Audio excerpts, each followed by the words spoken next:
राम श्री रामचरितमानस में सुंदरकांड के भाग में रावण के द्वारा भेजे गए गुप्तचरों के द्वारा रावण की सभा में आकर के रावण को समझाना और वानर सेना के बल का बखान करना।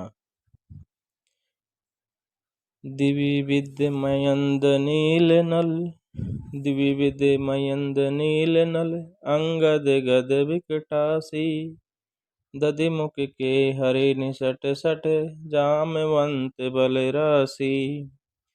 दिविविद मयंद नील नल, अंगद गद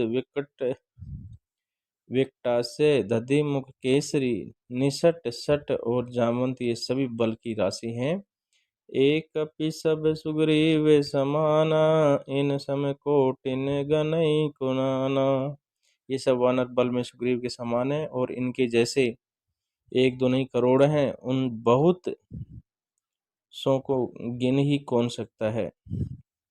राम कृपा अतुलित बल तिन्हि, तृण समान त्रिलोक गिनहि। श्री राम जी की कृपा से उनमें अतुलनीय बल है। वे तीनों लोकों को तृण के समान समझते हैं। असम सुना श्रवण दस कंदर, पद्म 18 जुथ पे बंदर। हे 10 ग्रीव, मैंने कानों से ऐसा सुना है कि 18 पद तो अकेले वानरों के सेनापति हैं। नाथ कटक में सो कपि नाही, जो न तुम्हें जीते रन माही। हे नाथ, उस सेना में ऐसा कोई वानर नहीं है जो आपको रण में न जीत सके। परम क्रोध मिजई सब हाता, आयुष पे नहीं देहि रघुनाथा। सबके सब अत्यंत क्रोध से हाथ मिजते हैं, पर श्री रघुनाथ जी उन्हें आज्ञा नहीं देते। सो सई सिंधु सहित जस ब्याला, पूरही न तय भरी कुदर विशाला। हम मछलियों और सांपों सहित समुद्र को सोख लेंगे, नहीं तो बड़े बड़े पर्वतों से उसे भरकर पाट देंगे। मर्दी गर्द मिल वही 10 सीसा, ऐसे ही वचन कई 10 सब कीसा। और रावण को मसल कर धूल में मिला देंगे। सब वानर ऐसे ही वचन कह रहे हैं। गरजई तरजई सहज असंका, मानव ग्रसन चैत हई लंका। सब सहज ही निडर हैं, इस प्रकार गरजते और डरते हैं, मानो लंका को निगल ही जाएंगे। सहज सूर कपि भालू सब, पुनि सिर पर प्रभु राम। रावण काल कोटि कहू, जीत सकई संग्राम। सब वानर भालू सहज ही सूरवीर हैं, उनके सिर पर प्रभु श्री राम जी हैं। हे रावण, ये संग्राम में करोड़ों कालों को जीत सकते हैं। राम तेज बल बुद्धि विपुलाई, राम तेज बल बुद्धि विपुलाई, शेष सहस सत सकई न गाई। श्री रामचंद्र जी के तेज बल और बुद्धि की अधिकता को लाखों शेष भी नहीं गा सकते। सक सर एक सौ सत सागर, तब भ्रातई पूछे उनय नागर। वे एक ही बाण में सैकड़ों समुद्रों को सोख सकते हैं, परंतु नीति निपुण श्री राम जी ने आपके भाइयों से उपाय पूछा। तासु वचन सुनि सागर पाही, मागत पंथ कृपा मन माही। उन्हें आपके भाई के वचन सुनकर वे श्री राम जी समुद्र से राह मांग रहे हैं। उनके मन में कृपा भरी है, इसलिए वे उसे सोखते नहीं। सुनत वचन बेसा 10 सीसा, जो असिमति सहाय कृत कीसा। दूत के वचन सुनते ही रावण खूब हंसा और बोला, जब ऐसी बुद्धि है तभी तो वानरों को सहायक बनाया है। सहज भीरु कर बचन दृढ़ाई, सागर सन ठानी मचलाई। स्वाभाविक ही डरपोक विभीषण के वचन को प्रमाण करके उन्होंने समुद्र को मचलना अर्थात बालहट ठाना है। अरे मूर्ख, मुड्ड मृषा का करसी बढ़ाई, रिपु बल बुद्धि था मैं पाई। झूठी बढ़ाई क्या करता है, बस मैंने शत्रु राम के बल और बुद्धि की था पाली। सचिव सबित विभीषण जाके, विजय विभूति कहाँ जगता के। जिसके विभीषण जैसे डरपोक मंत्री हो, उसे जगत में विजय और विभूति अर्थात ऐश्वर्य कहाँ। सो निकाले वचन दुष्ट ऋषि बाडी, समय विचार पत्रिका काढ़ी। दुष्ट रावण के वचन सुनकर दूत को क्रोध बढ़ाया, उसने मौका समझकर पत्रिका निकाली। रामानुज दी नहीं ये पाती, नाते बचाए जुड़ा वह छाती। और कहा, श्री राम जी के छोटे भाई लक्ष्मण ने ये पत्रिका दी है, ये नाथ, इसे बचवा कर छाती ठंडी कीजिए। बीएसी बाम कर ली नी रावण, बीएसी बाम कर ली नहीं रावण, सचिव बोले सट लागे बचावन। रावण ने हंसकर उसे बाएं हाथ में लिया और मंत्री को बुलवा कर वह मूर्ख उसे बचाने लगा।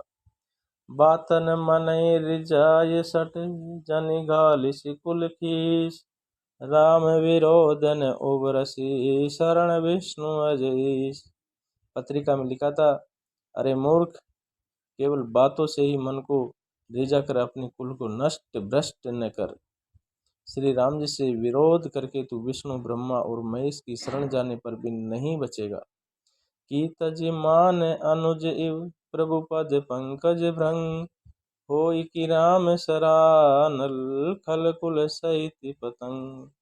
यह तो अभिमान छोड़कर अपने छोटे भाई विभीषण की भांति प्रभु के चरण कमलों का भ्रमर बन जा, अथवा रे दुष्ट श्री राम जी के बाण रूपी अग्नि में परिवार सहित पतंगा हो जा। दोनों में से जो अच्छा लगे सो कर। सुनते सबे मन मुख मुस्काई, कहते दशानन सबे सुनाई। पत्रिका सुनते रावण मन में भयभीत हो गया, परंतु मुख से मुस्कुराता हुआ वह सबको सुनाकर कहने लगा, भूमि पर आकर गए थे आकाशा, लघु तापस्य कर भाग विलासा। जैसे कोई पृथ्वी पर पड़ा हुआ हाथ से आकाश को पकड़ने की चेष्टा करता हो, वैसे ये छोटा तपस्वी लक्ष्मण वाग विलास करता है, डींग हाँकता है। कै सुख नाथ सत्य सब बानी, समुझऊं छोड़ प्रकृति अभिमानी। सुख जो दूत है, तो सुख ने कहा, हे नाथ, अभिमान स्वभाव को छोड़कर इस पत्र में लिखी सब बातों को सत्य समझिए। सुनो वचन मम परिहरि क्रोधा, नाथ राम सन तजऊं विरोधा। क्रोध छोड़कर मेरा वचन सुनिए, हे नाथ, श्री राम जी से वैर त्याग दीजिए। अति कोमल रघुवीर सुबाहु, यद्यपि अखिल लोक करिराहु। यद्यपि श्री रघुवीर समस्त लोकों के स्वामी हैं, पर उनका स्वभाव अत्यंत ही कोमल है। मिलत कृपा तुम पर प्रभु करही, उर अपराध न एकं दरई। मिलते ही प्रभु आप पर कृपा करेंगे और आपका एक भी अपराध वे हृदय में नहीं रखेंगे। जनक सुता रघुनाथ दीजे, तेना कहा मोर प्रभु कीजे। जब ते कहा देन वे देही, चरण प्रहार की निसट तेही। जानकी जी से रघुनाथ जी को दे दीजिए, हे प्रभु इतना कहना मेरा कीजिए। जब उस दूत ने जानकी जी को देने के लिए कहा, तब दुष्ट रावण ने उसको लात मारी। नाथ चरण सिर चला स्यो तहाँ, कृपा सिंधु रघुनायक जहाँ। वह भी विभीषण की भांति चरणों में सिर नवाकर वहां चला, जहाँ कृपा सागर श्री रघुनाथ जी थे। करी प्रणाम निज कथा सुनाई, राम कृपा आपन गति पाई। प्रणाम करके उसने अपनी कथा सुनाई और श्री राम जी की कृपा से अपनी गति पाई। ऋषि अगस्त्य की साप भवानी, राक्षस भयों रहा मुनि ज्ञानी। शिव जी कहते हैं, भवानी वह ज्ञानी मुनि था, अगस्त ऋषि के साप से राक्षस हो गया था। बंदी राम पद बारई बारा, मुनि निज आश्रम कऊं पगुधारा। बार बार श्री राम जी के चरणों की वंदना करके वह मुनि अपने आश्रम को चला गया। विनय ने मानत जलदी, विनय ने मानत जलदी, जड़ गए 3 दिन बीती। बोले राम सकोप तब, भय बिन होय न प्रीति। उधर राम जी समुद्र तट पर समुद्र देव से प्रार्थना कर रहे हैं और 3 दिन बीत जाते हैं। इधर 3 दिन बीत गए किंतु जड़ समुद्र विनय नहीं मानता। तब श्री राम जी क्रोध सहित बोले कि बिना भय के प्रीति नहीं होती है। तो इस प्रकार जो दूत था उसने रावण को सब बातें समझा दी और रावण को त्याग कर श्री राम जी की शरण में चला गया। जय श्री राम।